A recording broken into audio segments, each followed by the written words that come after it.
position coach after the game. It's not that easy. She's been here 1 year and won a national championship. So she's done a phenomenal job with this staff. Kristen, I believe her last 2 games were both shutouts here at the national stage, and it's almost impossible to do against, especially when you start eliminating teams that are here. But Kristen she never blinked, just very calm. And Georgia Blair does not get enough credit for what she does behind the plate. Georgia does a phenomenal job. She's dealing with 5 different pitchers, 5 different personalities, and she kept Kristen just in line the whole time. And Kristen just stayed with herself, and I was very impressed. She's so mature for her age, and does a great job slowing her game down, her heartbeat, and just focusing. I told her before the game, I said, just you and Georgia go play catch for 2 hours. And that's pretty much what they did, and she was phenomenal. You mentioned Aaliyah White. Speak to her. I think you hired her about almost a year to the day, almost a little bit after. Kim had a lot of success at UCF as a player, then as a grad coach. What was it about her that you felt she was the right person for your program? Well, obviously helped you today. That's just it. She's the right person. She's the right people. And when you surround yourself by good people, good things happen. And that's what's happened to our pitching staff. That's what happened to our coaching staff. And that's what these kids have earned here on the ball field. And just they're good people. And Aaliyah's one of the best.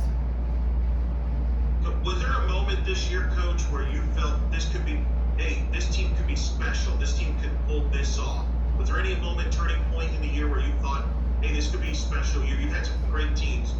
Was there a moment or two where you're like, wow, we can win the whole thing? Well, I try and be honest with them. If we're not playing well, we're not playing well. And and I'm trying to be honest with myself. And it was probably last year, to be honest with you, that we felt like we could get there. And by getting to Denver last year, I think helped the players that may have not been the year before.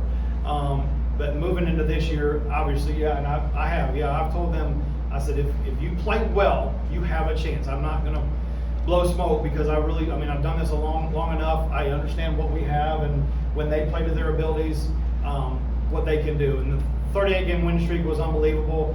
We got popped in the mouth that whole week. But to see them respond to that was huge. And when you do that right in the middle of your season, when you could have easily laid down a little bit, you knew that, we can handle it. And we got beat the other day, and it came right back. So it's impressive what these kids can do. For the players, when you look back at this year, but more specifically this World Series, this run in Chattanooga, what's going to come to your mind? What's the first thing that comes to your mind? What's going to pop in for all 3 players?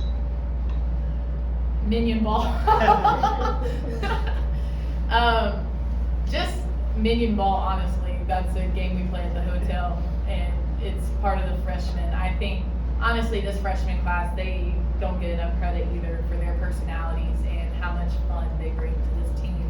And that's what I'll look back on. It's just the last, and literally, we had so much fun. There's no other way I'd rather end my career. So it was awesome. Not even just this year, but just this program. I can't even put it into words.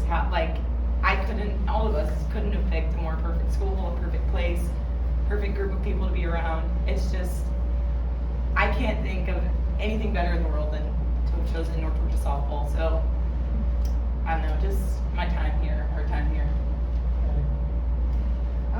We just clicked really well this year compared to last year's team. We clicked well last year, but I would say this year we're a lot closer. We're best friends, and this whole week we've had so much fun. And winning made it better. And then for all 4 of you, Coach, you mentioned the support in Chattanooga, the atmosphere, the great crowd today for an early game. Describe the atmosphere. What was it like to play or coach in this atmosphere that you just did? Deserving. I think all the kids all the 8 teams that were here deserve this.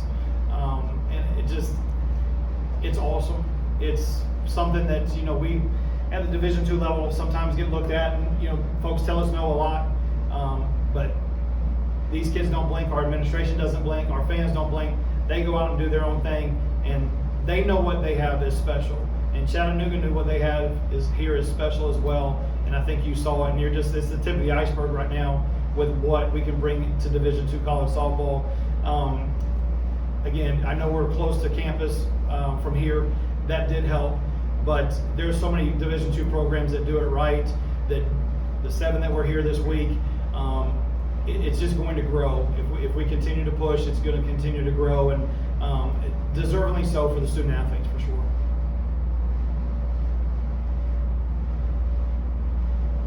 So you mentioned earlier in the press conference about the evolution of Division II softball. You've been with North Georgia for well over 20 years, and I've talked to you in the past about, you know, your experience and time there. Talk about how you've seen Division II grow over the years, and you mentioned it earlier as well. This is what Division II could be like when you saw North Georgia and their fan turnout. Talk about the evolution and the things you've seen in the past 20 years. It's Division II athletics as a whole. I mean, it's good coaches that are grinding every day. It's administration that grinds and fights every day for these student athletes, and it's good people that are willing to put the gloves on and go to work every day. And I think when you do that, you put more into it.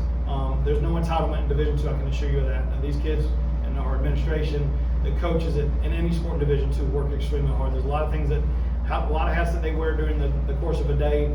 A lot of things they probably don't want to do, but they do because it's the betterment for these kids. And I think that's what's been cool with our sports.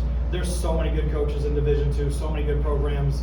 One thing, and I've told them this before, it's just you could probably handpick at least 6 to 7 teams that are going to be at Oklahoma City most every year.